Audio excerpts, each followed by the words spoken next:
Sexualité, tu es ma femme, tu es mon mari, donc tout on peut faire. Attention, lorsqu'on est marié, il y a des positions sexuelles qui sont des cultes à Lucifer. Ce sont des adorations à Lucifer. Quand vous le faites, pas tous, mais les démons viennent dans votre chambre et ils vous aident à célébrer Lucifer. Faites attention, il y a des positions sexuelles qu'un marié chrétien ne doit jamais commencer.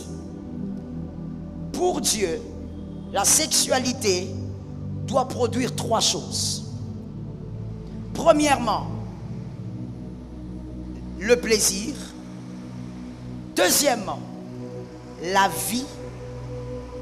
Troisièmement, la pérennisation de la race. Je vais avec les mariés. Le petit 2 donc, les mariés.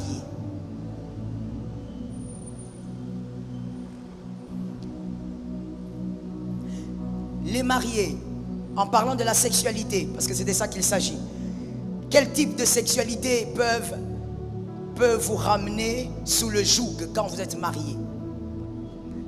Commençons de manière très claire. En ce qui concerne les mariés, la Bible ne donne pas des positions idéales pour la sexualité. La Bible n'en parle pas de manière claire. Mais par contre, la Bible nous présente des choses à ne pas faire. Pourquoi?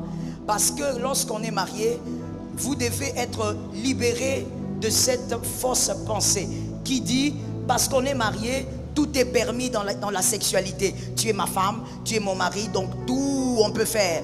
Attention, lorsqu'on est marié, il y a des positions sexuelles qui sont des cultes à Lucifer.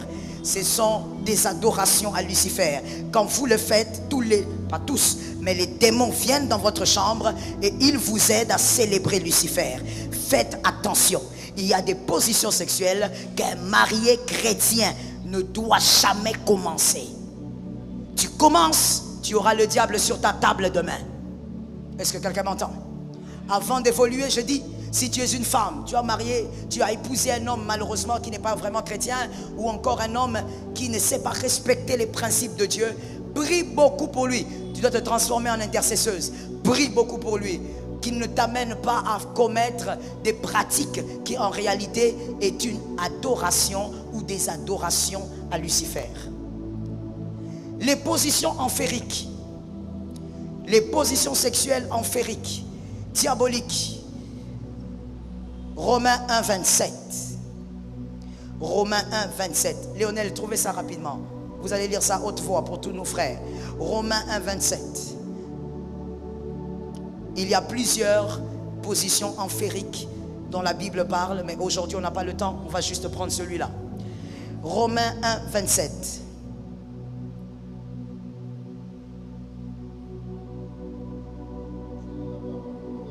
Lisez fort, là derrière on doit vous écouter. Allez-y.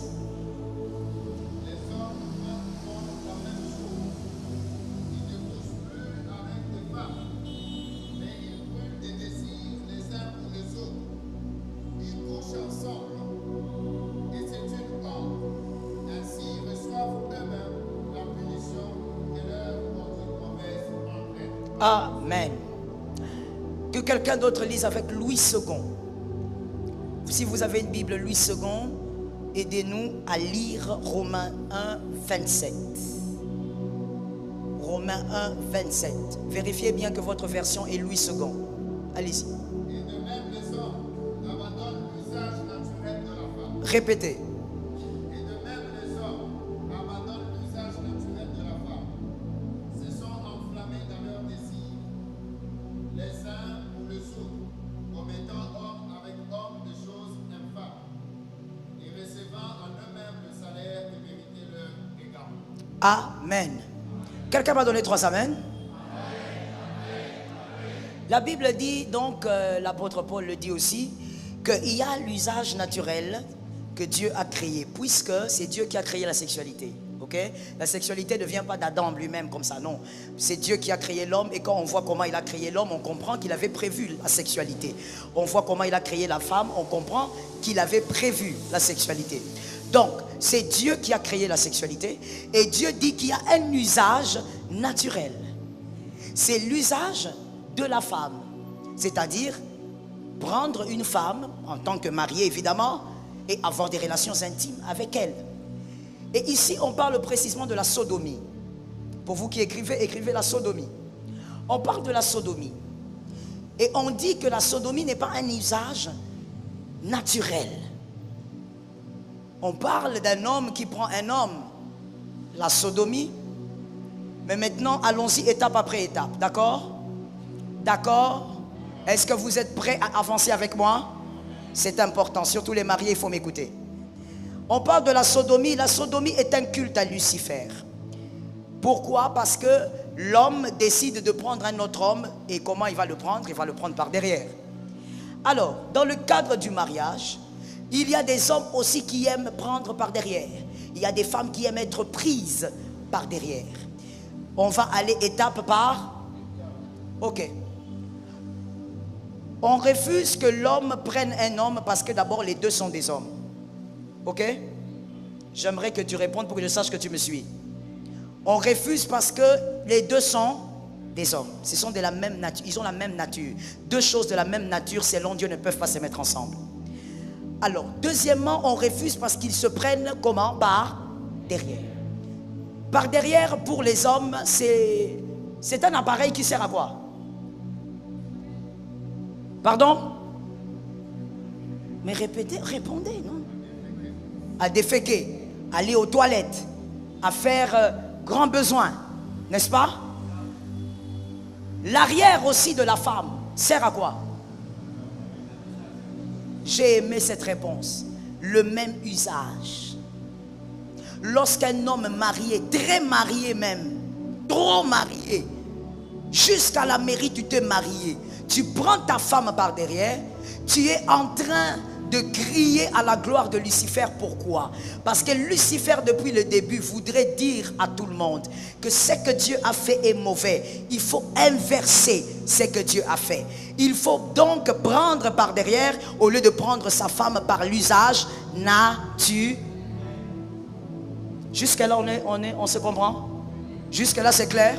Parce que tu dois savoir pourquoi la sodomie pour les mariés c'est un problème. Et donc, comme vous l'avez dit, l'arrière de la femme comme de l'homme, les deux ont le même usage. C'est pas différent. Il n'y a pas quelque chose que l'autre fait de plus. C'est le même usage. C'est pour les grands besoins. Voici maintenant quelque chose à écrire. Lucifer combat l'agneau. En combattant l'agneau, il présente le bouc. Lucifer combat l'agneau. Malheureusement, je n'ai pas l'image de l'agneau. En combattant l'agneau, Lucifer ne dit pas seulement que ce n'est pas bien ce que Dieu a fait, mais Lucifer s'est donné aussi une image. Comme Jésus, quand il est venu, Jean-Baptiste a dit quoi? Voici l'agneau de Dieu. C'est un agneau. Lucifer lui aussi s'est donné une image. Mais il n'est pas allé dire je suis un cheval. Il est allé faire le contraire. Il dit il est le bouc. C'est comme ça qu'on appelle le bouc satanique. Vous connaissez l'image du bouc satanique? Un bouc avec des cornes renversées comme ça. Et donc, partout où l'agneau a établi la loi, Lucifer va imposer sa marque, c'est-à-dire le bouc. Le contraire de ce que Dieu a établi. Est-ce que jusque-là ça passe? Est-ce que jusque-là ça passe? Est-ce que les mariés m'entendent? Troisième vérité sur la sodomie, lorsque un homme prend sa femme par derrière. Et pourquoi Lucifer a voulu inverser les choses? Dans la sémence de l'homme, il y a la vie. D'accord? Dans la sémence de l'homme, lorsque l'homme produit sa sémence, il y a la vie. Et donc, regardez comment Dieu a fait les choses. On écrit. Pour Dieu, la sexualité doit produire trois choses. Premièrement, le plaisir. Deuxièmement, la vie. Troisièmement, la pérennisation de la race. La pérennisation de la race. Ces trois choses sont attachées à la sexualité selon Dieu. Lorsqu'un homme a des relations intimes avec sa femme dans le mariage, lorsqu'il sécrète le liquide, ce n'est pas seulement parce qu'il a atteint l'orgasme, mais c'est parce que dans le fonctionnement de Dieu, il y a trois choses qui doivent se passer pendant les relations intimes entre le mari et sa femme. Première chose, deuxième, troisième. Lorsque tu prends ta femme par derrière, je ne veux même pas aller chez les homosexuels parce que vous savez que l'homosexualité est mal. Nous sommes avec les mariés, donc la sodomie dans le mariage. Lorsque tu prends ta femme par l'arrière, dites-moi les choses, les trois choses si elles sont là. Qu'est-ce qui reste? Une seule chose, le plaisir. Où est la vie? Où est la vie? Ce sont les majeurs qui m'entendent? Ce sont les majeurs? Est-ce qu'une femme peut être fécondée par l'arrière? Mais où est la vie alors? Vous avez tué la vie. Le bouc satanique. Le bouc satanique tue tout ce que Dieu crée. Lucifer. La troisième chose, c'était quoi? Est-ce que la race est pérennisée? Le bouc satanique, il ne doit pas pérenniser la race. Ça doit s'arrêter. Exactement comme l'homosexuel. Il y a seulement le plaisir. Et ça s'arrête là. Il n'y a pas de pérennisation de la race. Il n'y a pas de vie. Exactement comme un homme qui prend un homme. Et c'est la même chose qui se passe quand toi, monsieur, tu prends ta femme légitime par derrière. L'adoration à Lucifer. Les démons viennent visiter votre chambre alors que votre chambre est une chambre de gloire parce que vous êtes mariés. Les moments intimes pour les enfants de Dieu, les anges viennent vous visiter. Les anges viennent vous bénir. Ainsi vous mettez au monde des enfants extraordinaires. Parce que vous avez même la visitation divine. Mais toi, tu es légalement marié. Quel malheur. Ça veut dire que le diable n'a même pas le droit de venir, mais tu l'invites. Et tu dis quoi? C'est ma femme. Moi je me sens bien seulement comme ça. Mon frère, tu es possédé, il faut que Dieu te délivre. J'ai aimé cet amen. Ma soeur, pire encore pour toi qui es femme. Toi tu aimes seulement de cette manière-là. Ton plaisir c'est seulement comme ça. C'est quoi ton problème, madame? Tu as raté d'être un homme? Tu voulais être homosexuel? Comment toi tu peux avoir du plaisir dans ce genre de cette forme de sexualité? Dieu a créé l'usage naturel. La sodomie fait partie des positions sexuelles qui attirent Lucifer. Et vous commencez un culte, vous commencez à l'adorer sans le savoir. Et après ça, vous allez vous plaindre. Pourquoi telle chose ne marche plus? Pourquoi on ne touche plus l'argent? Pourquoi il y a ceci? Pourquoi dans mon foyer, mon mari est devenu colérique? Pourquoi on ne s'entend plus bien? Maman, on ne s'entend plus, ça ne va plus. Lucifer était entré chez toi, c'est toi qui l'as invité. Il faut assumer ce que tu as commencé. Que Jésus donne la victoire. Je finis en donnant ce verset, Genèse 3.1. Dans ce verset, Genèse 3.1, nous voyons comment est-ce que le serpent s'approche de Ève. Lorsque le serpent s'approche de Ève, c'est toujours avec la motivation de détruire ce que Dieu a placé, de renverser ce que Dieu a placé. Par l'autorité du Saint-Esprit, je dis ceci ce soir. Si monsieur, marié ou célibataire, vous avez eu à pratiquer ça, que ce soit avec un homme, que ce soit avec une femme, que ce soit avec votre ex, vous allez prier vous-même, personne ne priera pour vous. Vous avez reçu le Saint-Esprit, vous allez prier. Vous allez bouter dehors l'esprit, la puissance qui s'est accaparée de vous depuis ce jour-là. Si vous êtes une femme et que vous avez eu à pratiquer cela, vous allez invoquer le feu de Dieu sur vous. Que l'Éternel vous délivre de toutes sortes de mal. Si vous êtes célibataire, vous n'arrivez pas à vivre sans l'impudicité. Ce sont des chaînes aussi. Que l'Éternel vous donne la victoire, que vous sortez de là. Est-ce que quelqu'un m'entend? Quatrième requête. Si vous êtes marié et que vous avez constaté que votre mari aime ce genre de pratique, votre femme aime ce genre de pratique, vous allez déclarer le feu de Dieu qui délivre. Parce qu'il y a l'usage naturel à respecter. Et cinquième requête, vous allez déclarer pour que aucun de vos enfants ne vive ça. qu'aucun de vos enfants ne tombe dans ce piège. Ce monde est tellement mauvais que les mauvaises compagnies corrompent le bonnes mœurs. Ton fils peut être bien éduqué, mais il a des amis pervers qui l'amènent dans la perversité. Tu vas déclarer ce soir qu'aucun de tes enfants ne doit subir ce genre de choses. La Bible ne spécifie pas explicitement quelles positions sexuelles sont autorisées ou interdites pour les chrétiens.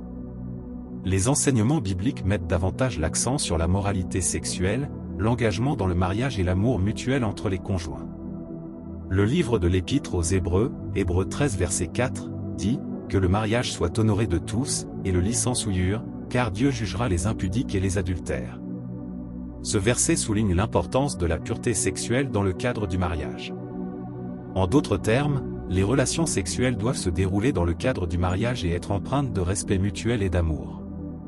Tant que les activités sexuelles sont consensuelles, respectueuses et ne violent pas les principes de fidélité et de respect mutuel du mariage, elles ne sont généralement pas considérées comme contraires aux enseignements bibliques.